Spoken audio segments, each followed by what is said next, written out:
So first things first, what the hell is Friese thinking? I have no idea what he was thinking. Let's start off with the 250s. First moto, Craig, dominant. Whole shot, ran away with it, right? That's what he does. If he gets whole shot, he's winning the race. I don't think there's anything you guys can do. I don't think any rider can do anything with that. He's going to win the race and he's going to dominate. That's just what he does, right? Nobody, not even Hunter can stop him. Shimoda can't stop him.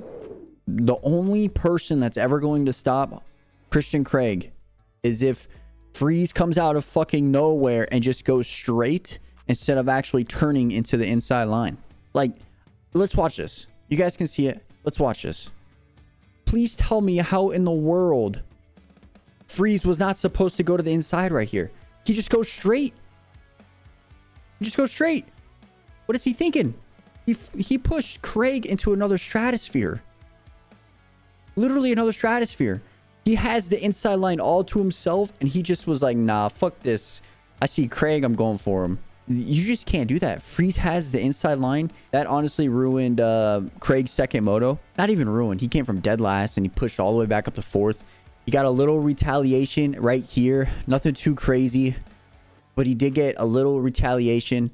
But at the same time, like, if you're Friese, you have the inside line, you can still win out of that corner, and you make it so Craig has a harder pass to go through like the finish line area. That was like the main storyline of the night. Sizzy asks, did Vince get penalized for this? Vince did not get penalized one bit for this pass. Not one bit did he get penalized. What kind of nonsense is that? I don't get it. The other motos, Craig dominated first moto. Second moto, Hunter won. Mosman was coming close to him, just never got able to get around him. Someone said, I think it was Blair that said it on the broadcast, is he was pushing it was Zacho who said it on the broadcast. He was trying to make a pass in every corner instead of just making a setup to make a pass in a certain spot. And I think that's what kind of killed Mosman in that second moto. So he got a second, which is not bad. Then shout out to Joe, he got a third. And then obviously in the third race, the last race of the night, Craig pulled whole shot. What happened? He literally rode away with it. Hunter took second, and then Joe took third. What a good ride by all three of them. That was the podium. I kind of predicted that, just not in that order. At the end of the day, my takeaway from the 250 was the only way someone's going to beat Christian Craig is if someone takes him out. I think that's evident in any race he's been in. The first time in Oakland where he crashed off the start, came back to third. This time he crashed, came back to fourth. This is the only way that he's going to lose the championship, if someone else takes his race away. If we jump over to the 450 class, the only thing that obviously what kind of stands out is Malcolm Stewart taking second, but that doesn't really surprise me per se. I see him as a top 5 guy, so him getting second is obviously awesome, but that doesn't surprise me. I expect him to win a race this year. Eli Tomac, completely dominant.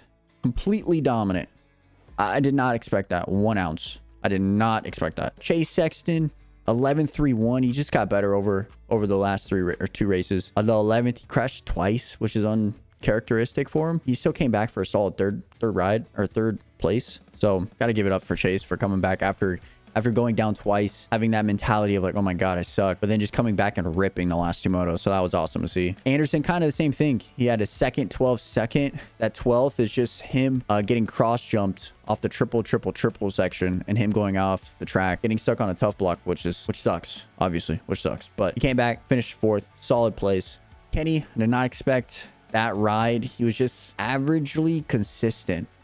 Makes any sense. 4th, 6th, and 7th, he didn't really get better, and he just kind of got worse throughout the night. Still got a top 5 ride. So and then Barsha, Muscan, Webb, I think they just struggled all night, to be honest. Shout out to Dean for a 9th. He went 9.99, so pretty solid ride. A Macarath top 10. Aaron Plessinger, my biggest appointment of the race, 12, 10, 10. I thought he can mix it up in that 4th through 7th spot, but getting 12, 10, 10, kind of inconsistent. But like Sizzy said in the chat, KTM boys don't look good on the bike, and I don't know what it is, to be honest, but I guess we'll find out. My key takeaway for the 450 class is Eli Tomac is a fucking beast. I don't know who's going to stop him right now. Yes, we've seen him in the past where he fades. He fades in races sometimes, but man, that Yamaha looks absolutely insane. He on the Yamaha looks absolutely insane. And I don't think I've ever seen Eli look so dominant in back-to-back races since like back in the day, championship ride. Like, he looks really good right now. So A3 is going to be a test to see if he can do maybe a three-peat. He looks really, really good. But what happened last year? We saw a three-peat from Roxon. And what happened? He didn't win the championship, but he won the first. I think he won he won 3 in a row. All I know is he won 3 in a row, but nothing. He faded. So I hope Eli doesn't do that. Maybe he can pull off the championship. But at the same time, man, he looks really good right now. Now let's jump into fantasy mode. So last Friday, I picked my fantasy team based on the information that I had to be done before the mains, and I didn't know who was going to be in the mains because I was a bonehead and didn't realize this. But I picked Swole, Rodbell, Thompson, and Shmoda for my 250. And then I picked Roxon, Malcolm, Aaron Plessinger, and Justin Bogle for my 450. Now that you can actually just pick who was going to make them, who was already in the main events, my team's changed kind of drastically for the 250, but not really the 450. I went with Wyatt Linesmith. I kept Joe.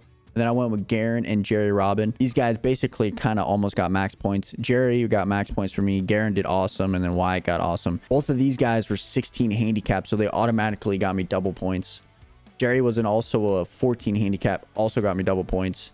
And then Joe was a 5 handicap, got me max points with that first place since he got third. So, and then my 450, I kept Bogle, Roxon, and Malcolm, which they did solid. And then I changed up Aaron Plessinger for Cade Klassen, which he made it from the LCQ, had a 15 handicap, automatic double points. I'm like, why am I not taking him? I had a big weekend in the points. I had 286. I had 617 overall in the world. So that was pretty big. It pushed me in the lead by 18 points. So I'm happy about that. But yeah, so that's my kind of review. Is Craig's going to win this championship if someone doesn't take him out.